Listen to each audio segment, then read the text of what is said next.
Start the recording. Thank you. Now, Natasha, you can take it over. All right, I'm sharing. You guys can see my screen, hopefully.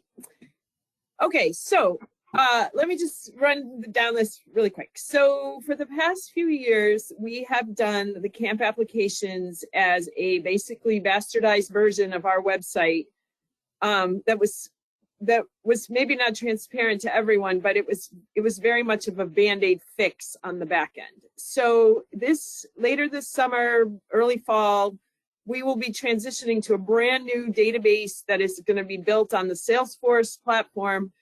And in doing so, we have pretty much basically contracted and looked at all our processes. And we have a contract in place with a company called Open Water. Open Water, their sole purpose in life is applications, and not applications like apps that you would have on your phone, but applications like I'm applying for a scholarship, I'm applying to camp, I'm applying to be part of the LDP program, I'm applying to be a fellow, I'm applying to be awards, you get the picture. So every one of our functions where somebody has to complete an application will now be hosted on the Open Water platform. The beauty of Open Water is, like I said, that's their purpose in life. They allow us to create applications that do so many amazing things without a lot of manual labor and so there's no individual programming on the back end. Everything's already done. It's mostly click and go. There have been 3 posts that have already put all their scholarship applications on this platform. It allows the applicants to easily go back and check. It allows the evaluators to go in and see what's going on.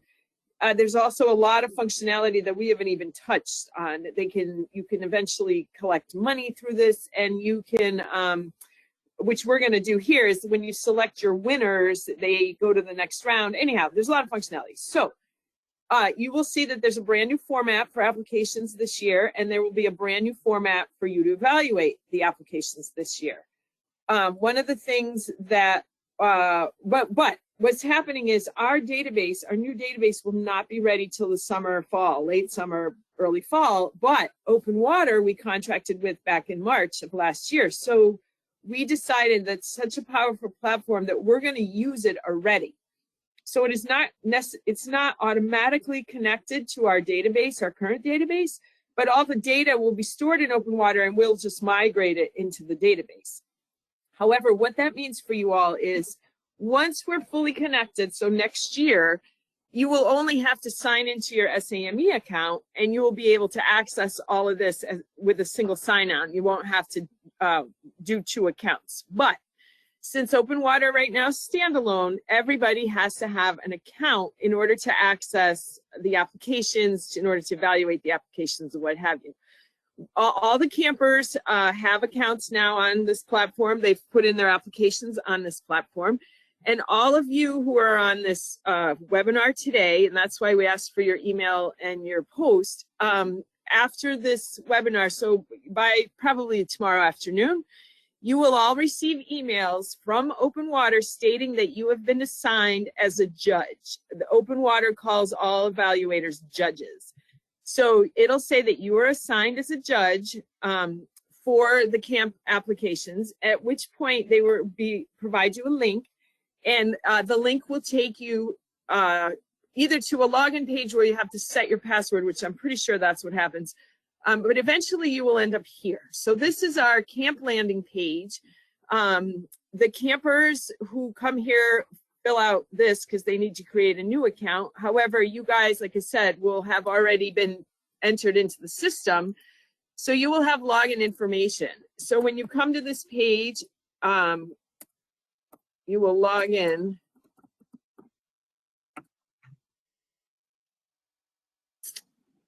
And once you log in, it might not look exactly like this because I have lots of applications and lots of other stuff going on in here. But what you will see is this this board, and it'll say My Judging Assignments, and that's what you're going to click. And we're recording this, and also you can always reach out to Janine and myself if you have any questions. But you're going to click My Judging Assignments, And hopefully your internet is faster than mine. Okay, so what'll happen is if you are a judge on another program, like for instance, you can see here there's the post submittal, San Diego Scholarship. So if you are one of those folks who did the post streamers this year, you are going to see multiple stuff, but most of you will just say see the SAME engineering construction camps. So you're going to click on open, and wait, I'm going to go back here. So what this is showing you is how many are pending. Thing that this allows us to do is you can just I can assign you only the applications that came in through your post. So folks like Henry and Nicole, like you could see them all, or we can constrain them by camp, whatever you want to do. But in most of the post camp POC cases, it'll say how many are pending, which will be your total applications, and how many you've already judged. Okay, so then you're going to open this, and hopefully, nope, so I did not assign myself anybody. I am going to do that right now. Excuse me for a second. So anyhow, what'll happen is you will see, I'm going to randomly pick a couple of people.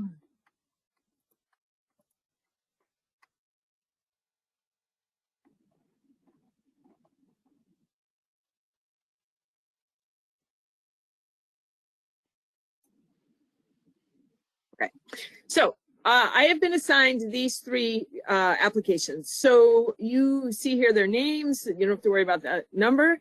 Okay, so there's a couple things on this main page. First of all, this DSC application name means descending order. So this is the sort order, and you can either sort by ascending or descending. So in this case, it'll reorder it to be at A first. For most folks, that you only get like 1, 2, maybe 3 applications. For larger posts like Houston and Northern Virginia, you know, they have multiple. So that's what this means. Over here, you can download all of them to a PDF. It does it all in one fell swoop. If some people don't want to use this portal per se, so they can just download all the PDFs. We're not scoring here, but what this does is basically output everything to Excel. And then the same down here. Now, the reason there's comments here is because I'll show you those in a minute. So you click on this view application. And this screen is a split screen. So on the left-hand side, you're going to be able to click through the actual application. And on the right-hand side, you can do a couple things. First of all, you can download this particular app as a PDF. You can type notes in here about this application. You can choose what you want with this application, and you can select multiple. And then down here, if you have multiple judges at your post, so like I know for a fact that Houston has at least, and San Antonio have at least 2 people that will be evaluating these, you can put comments here, and then your co-judges, your co-evaluators will see your comments. So basically, you, like I said, you can download the PDF, you can jump to the different pages if you have already gone through it, or you can click through it. So you click next, it shows you what they picked. You cannot change this. For those of you that are new, we ask if you're involved in Girl Scouts of America, because we have an endowment that a member's mom left us that basically provides scholarship to camps for 2 girls that are heavily involved in Girl Scouts of America. So military dependent, we ask because some of the bases, it's a lot easier to get on the base if you have a dependent's ID, and then previously attended camps. So in years past, you could only have gone to camp once. I think that changed where you can go to camp again. You just can't go to more than 1 camp in the summer. And I'm not 100% sure that, but I was asked to ask the question. So that's why. I can speak to that. Yes, if you have gone to camp in the past, you are able to apply again this year. There were so many campers over the past couple of years who technically attended camp, but it was done virtually. So we're allowing people, in particular those who attended virtually, to be able to attend one of the live camps this year. Okay, so you click next. So this shows their high school, when they're graduating, their GPA, whether or not it's weighted, all their STEM classes, their extracurriculars, and their personal statements, and then what their preferences are. So again, so you keep clicking till the end. Let's see, we'll go to the end. Yeah, this is the last. All right, so you've got a little bit of instructions here. So the way these buttons are put together, there's nothing I can do to change them. This is unfortunately a system thing. So if you are, you read this, but you're not ready to do anything, if you click cancel and go back, it takes you back to your list of applicants without saving anything. If you click save draft, it saves a draft. If you were to had to write, like, let's say you checked some boxes, you made some notes, but you're not ready to say, okay, I'm done with my evaluation, then you're going to click save draft. If you're completely done, like you've evaluated this applicant and you're done, you click save and back to list. It will save everything that you've done so far, and it will put a note in the system that you're done, and it will take you back to your applicant list. Now, I have set it up that even if you're done, you can go back and make changes. So Janine and Aaron are going to provide the deadline by which we need the evaluations, but even if you save and back to list, you can go in and make changes, but it does flag it as complete. And then the save and go to next will only appear on for folks that have more than one application, and that will basically save this one and go to the next applicant. But I will add that as instructions up here as well. So just to quickly show you, I personally find that this evaluating this way can be a little bit awkward. So if you click download this PDF,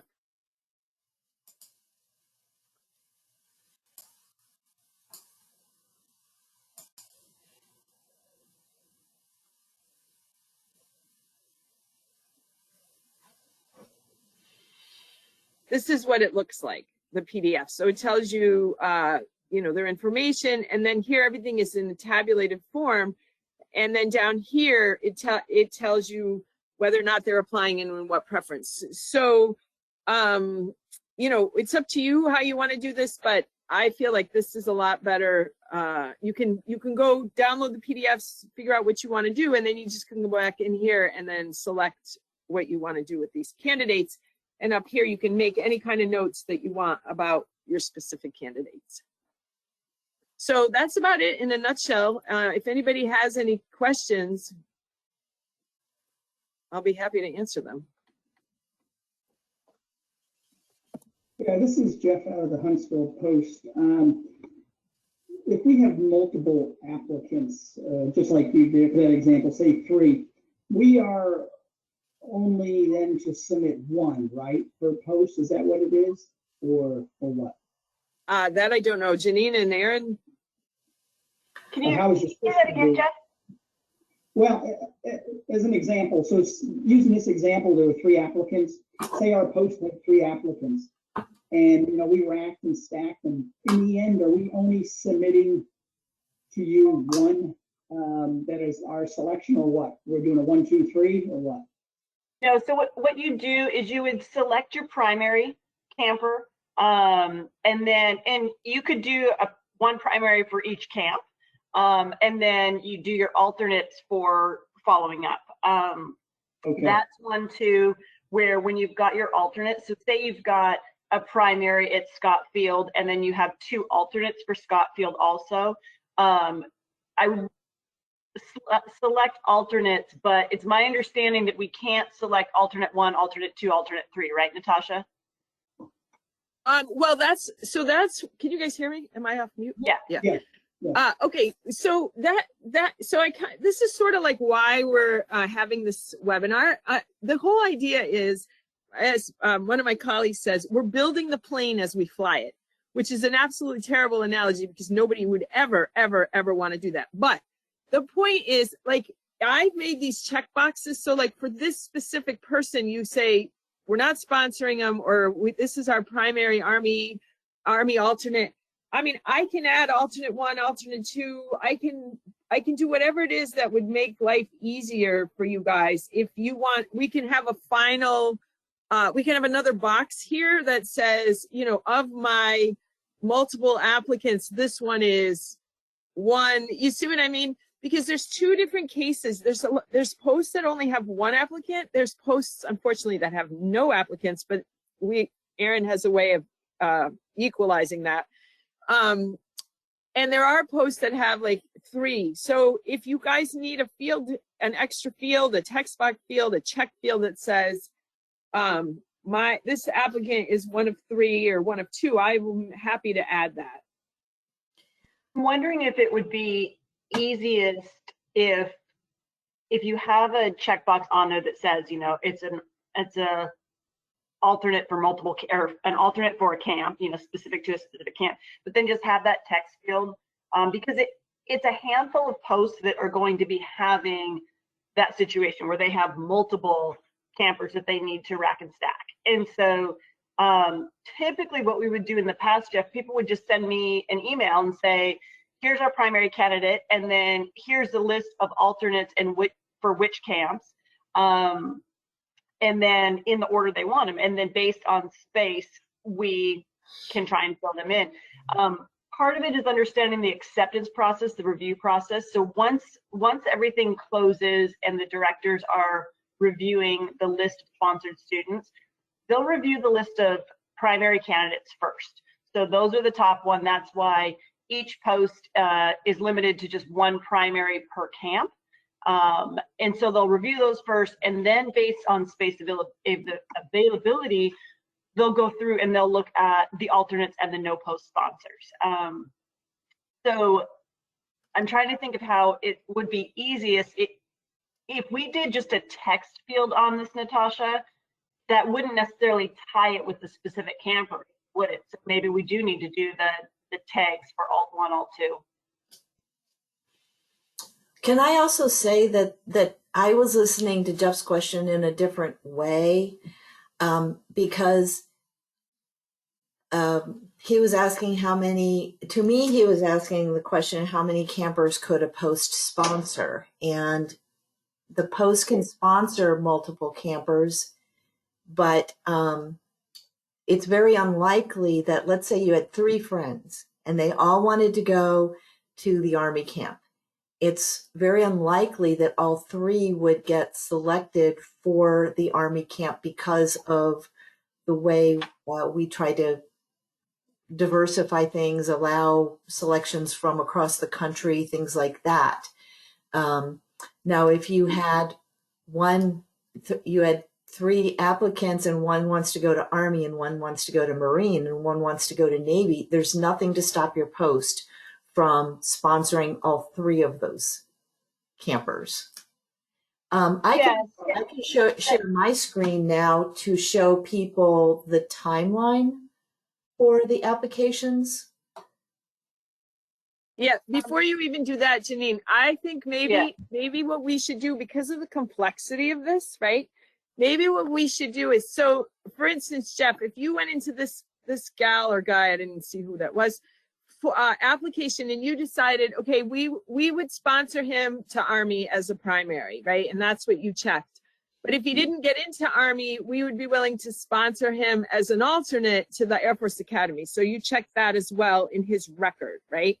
So then at least we know that you're willing to sponsor him to Army and you're potentially willing to sponsor him to Air Force Academy as an alternate.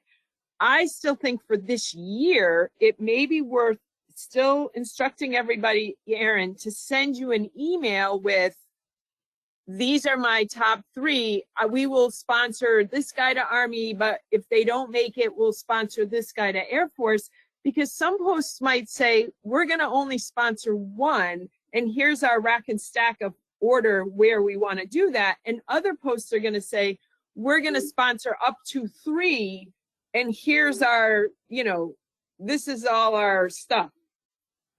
Yeah, I think that would be the safest, is we're trying to work out the details with this format.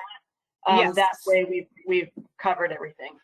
So this way, at least we know that what's in the system electronically is the application with, you know, what exactly, what camps they were, Post was willing to sponsor them. But when it comes down to the actual, like, okay, now we have to decide who's going where, and, you know, that huge chess game, I just think it would be safe for this year that once you make your decisions, please send to Aaron an email for 2 reasons. Number one, it'll tell us that as a post, you're done, because again, there are many posts that have committees that do this. And, you know, people this year it's new. So this whole save and back, save draft can get confusing. And we don't want to lose campers just because we've got this new system. So I would say, let's let everybody use this to evaluate everything. And mark what their evaluation came out. But then Aaron, you get the email from every post saying, I'm done, and here's my rack and stack. Yes, and then to go back to the initial question. Holy moly, there's a bright light coming through my computer. I think it's called the sun. To go back to the original question of how many can we actually get, you can sponsor 1 primary to every camp based on room. Of course, you can sponsor multiple alternates, again, based on room. So like I said, we will give priority to the primary candidates first, and then we'll go through and get the rest of the kids. Okay, yeah, no, you all have answered the question, both questions. Janine got it. I mean, the bottom line I understand is so the post can sponsor however many they want, based on availability, obviously. So that's the key. Last question. I think this new application process is great. Now, you mentioned you had like 150 some odd that are complete and another X number that are incomplete. The completed ones, does that mean that they have passed the first gate, if you will? Every applicant is now complete is considered eligible. Yes. Okay. And if you absolutely, and if you ever wanted to try it, you're welcome to just, you know, go through it and pretend you're a camper and put in an email or whatever, set up an account and go through it. Basically, the beauty of this form, and maybe I can even show it. Here we go, camp application, right? So what they do is they click in here. I'm going to bring in a new one.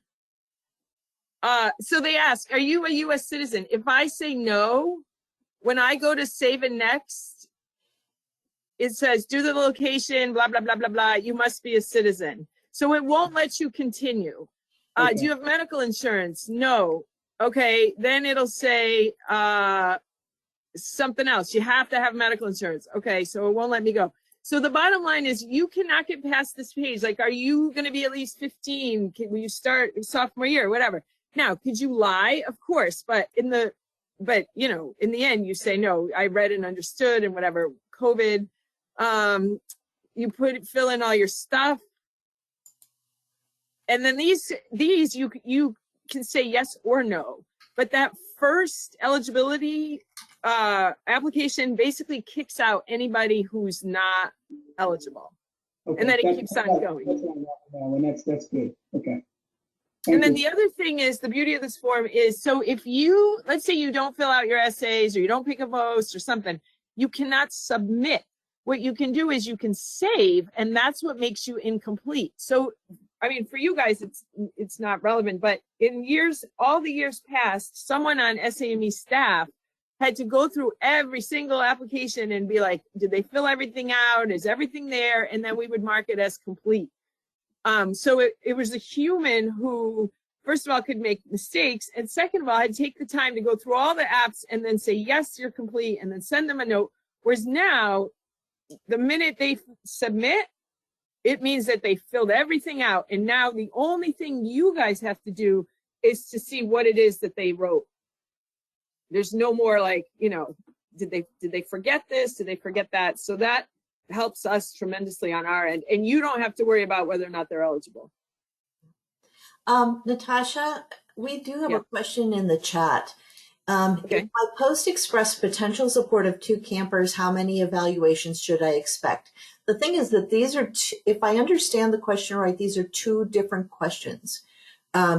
Your post has made a decision to support 2 campers. And what you're going to get is, in the course of the applications, people have been asked to select a post that might potentially sponsor them. It could just be those 2 campers that you had talked to about the program. It could be 10 campers, 10 people who have indicated that they live in your particular area and that they think that this would be a post that they should consider sponsoring them. So, what will happen is that, let's say you did get 10. You would evaluate your 10 and you would select your 2.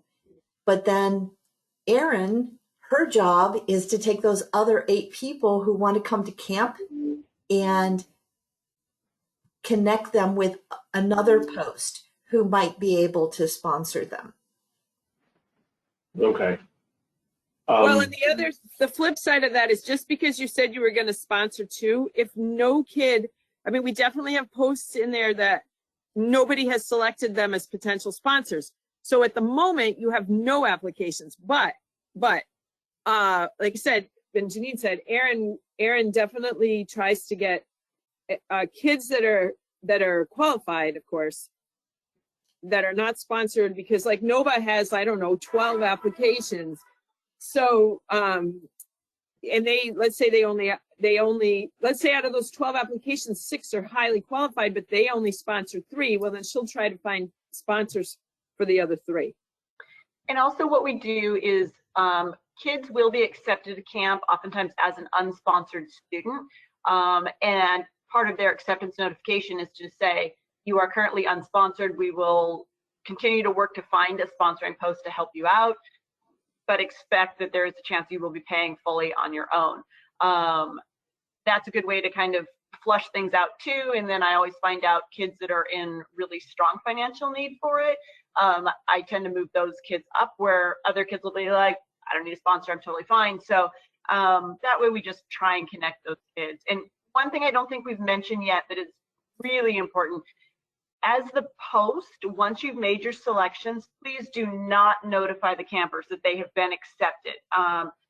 We will be the ones to actually notify the campers for acceptance. If you say, we've accepted you as our candidate, they won't hear the rest of the part, which is Sammy National now needs to make that final acceptance. They will be out buying plane tickets and causing all sorts of problems. So wait for us to send out that acceptance notification. When it goes out to the students, it will also be going out to the post contacts. In the student notification, it actually says, here's the name and contact information of your post. Please work directly with them. So everyone's aware of it. We just don't want anyone getting too excited, because the kids tend not to read everything at once. Could you go back to the evaluators action portion of open water? Yeah, sure. Given what you just described, that brings some other issues into focus for me, and I just want to make sure.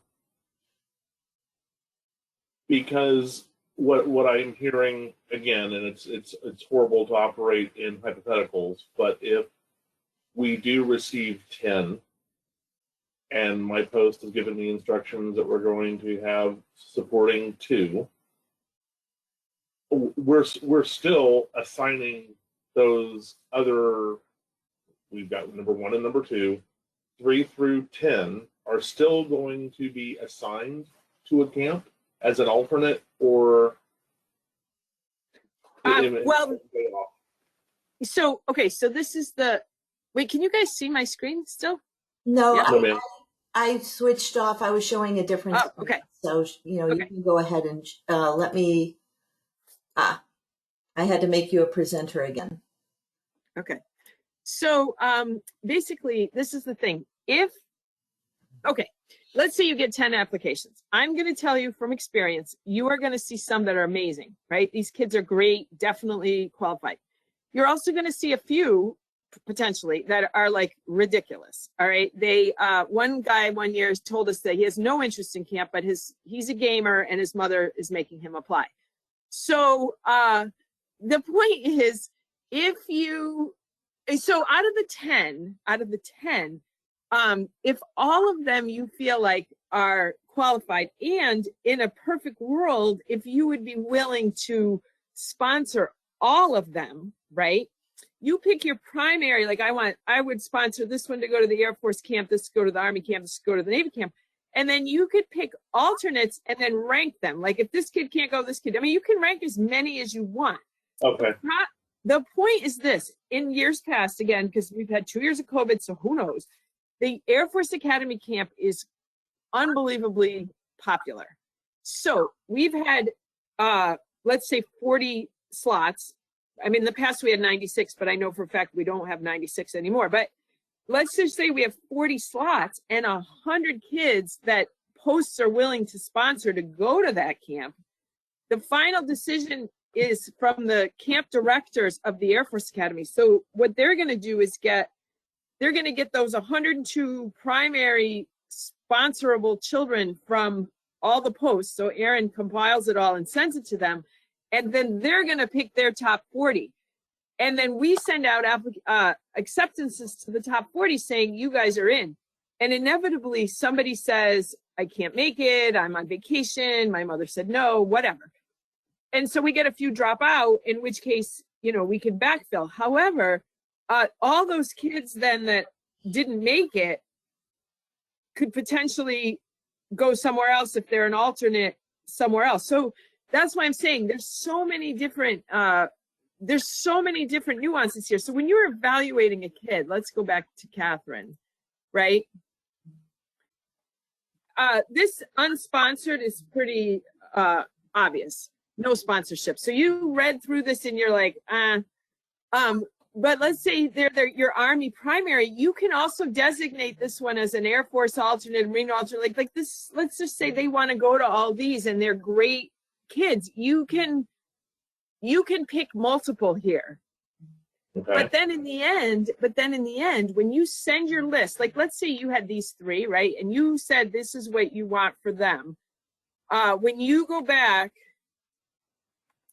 to your list, right? When you send the note to Erin, you say to her, we want Catherine to be primary, like Catherine's our number 1. We're only going to sponsor 2. So Catherine's our number 1. If nothing works for Catherine, Kylie's our number 2, David's our number 3. So let's just say Catherine falls out of everything, then you could potentially sponsor the other 2. So it is a multivariable equation, but I can just tell you this. In the 5 years that I've been involved, the magic of Erin makes it all work. Well, thank you, Erin. In going from that evaluation to this, back to this page, that Yes. score, that's going to be translated from that data entry from the previous page. What will that look? No, so in this case, again, these are in this particular case, in other words, our camp things, there is no score. There's no score, but I couldn't make this box go away. So you're just going to see this little dash because this is the other problem. Every single post evaluates stuff differently. So in other words, you might say that every kid with the 3.8 and above gets 10 points. But some other posts would be like every kid with the 3.0 and above gets 10 points. And we have a 20-point scale and another post has an 80-point scale. So we have no standard. And since we have no standard, you can't score. Jack, can I break in here? What you need to do is, let's say you're sponsoring 2 kids. Your post will pick the 2 kids that you want to sponsor, but then in that email that you're sending to Erin, in which you're saying, these are the 2 kids that we want to sponsor to camp, you can then go ahead and maybe say, and here's the next 2 kids that we rank as alternates, but basically kids 3 through 10 become another camp's or another post's responsibility to decide whether or not they're actually going to sponsor them. Okay, that makes sense. Thank you. Can I share my screen? I'm going to go ahead and show the timeline. Okay. Just because is a question that I think people are going to want to know. So the camper applications close on March 15th. And by March 21st, possibly even earlier, we will have the application report to the post. I don't think that there is a lot that we have to process, but it gives Natasha and I a little time to make sure we've crossed our T's and dotted our I's. So you'll get the notice whether or not you've got judging assignments.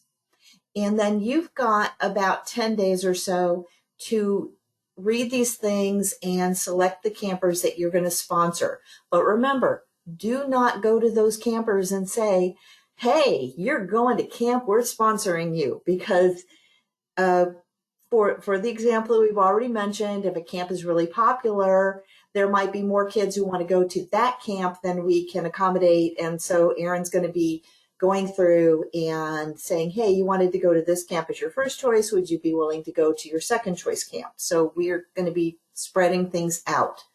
So we finalize your post-report selections April 4th. Then we send a report to the camp directors, and the camp directors are going to take a look at these things, and especially if there's a need to redistribute or, they're over-selected, et cetera, they're going to go through and they're going to make a final cut about, here's the ones that we want to attend our camp. And they'll get back to us by April 15th. And then we go by April 22nd to notify the campers that you've been selected to such and such a camp, such and such a post is going to sponsor you. You will get in touch with the post to work out how the finances will take place, etc. So are there any questions about that?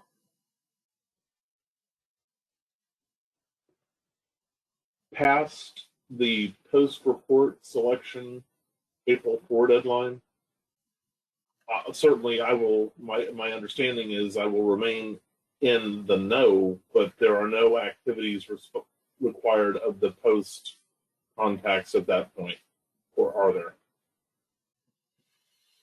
After the April 4? After April 4. So the next time the post will be involved is when you see the notification from us going out to the camper that says you've been selected. Here's the post that's sponsoring you. Here's their contact information. Work out the financial details with them. And we always tell the kids that because each post has different budgetary amounts. Some are covering the minimum, the half the tuition fee.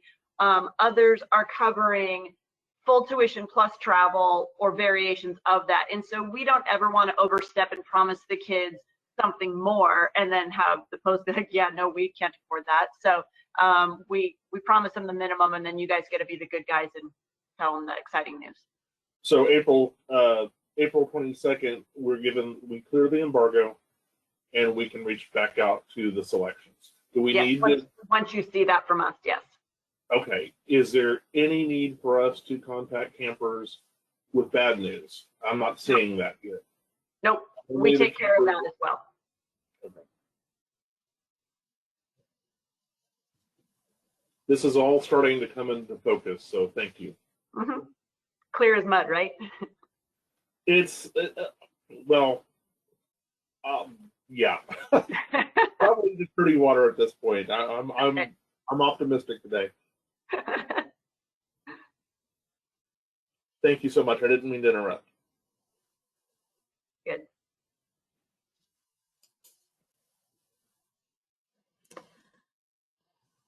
Are there any other questions?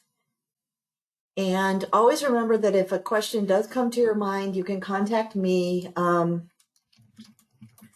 give you my contact information in the chat, or Natasha or Erin. We can sort it out for you. We know that this is a little complicated, convoluted. So we definitely want to make sure that you feel comfortable and that you know what your roles are. I'll be posting the recording for this. We'll get this recorded to YouTube. I'll send it. The notice might go out tomorrow where people can find the two different recordings. So if people specifically want the recording for today because these were the questions and comments that you had, you can access this one, but you'll also have the recording for the session that we did covering the same information on Tuesday. The other thing too, I just wanted to add is, so sometimes in open water, it takes a second for a page to load, just FYI. I mean, it's usually great, but occasionally it hiccups. The other thing is I will be sending out your login today, later today or tomorrow. So look for that for open, it'll come from open water. And finally, I think we're gonna have to send out a note to all the camp POCs, Janine and Aaron, to say, once you're done with your evaluations, which, oh, by the way, they don't close till the 15th. So I would say don't jump the gun yet. But that they need to send the email to Aaron with the, the final email to Aaron. Like, we will basically reiterate what the instructions are, because by the 15th or after the 15th, they should have received their open water login and they should be evaluating their applications, and they need to send an email to Aaron by whatever date.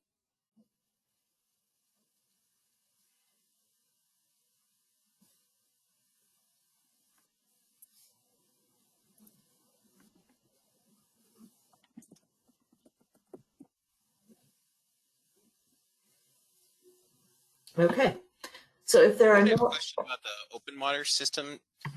Is that something posts can use? Because I know some of our scholarship application processes are a little manual at this point. This seems like a pretty decent way. Is that, you said some posts are already using the open water? Is that something we would get a hold of separately for our post?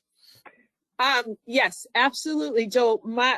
So San Antonio did their whole scholarship program through open water. So did not Denver. Where's Ben Matthews? Somewhere else in Texas. I apologize.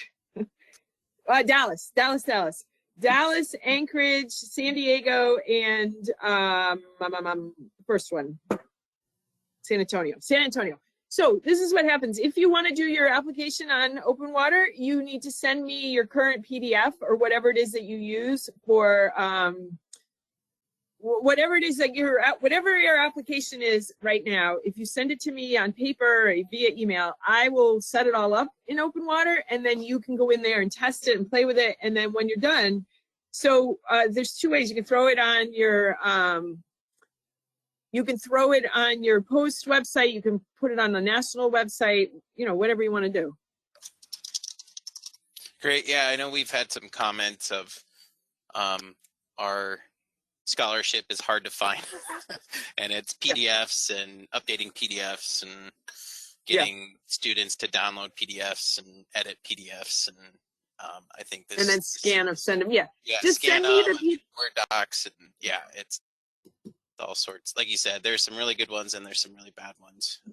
So it'd be nice to have this a little more automated. So yeah, just send me the PDF, and then we'll go back and forth until you're happy with whatever. Great. Thank you. Sure.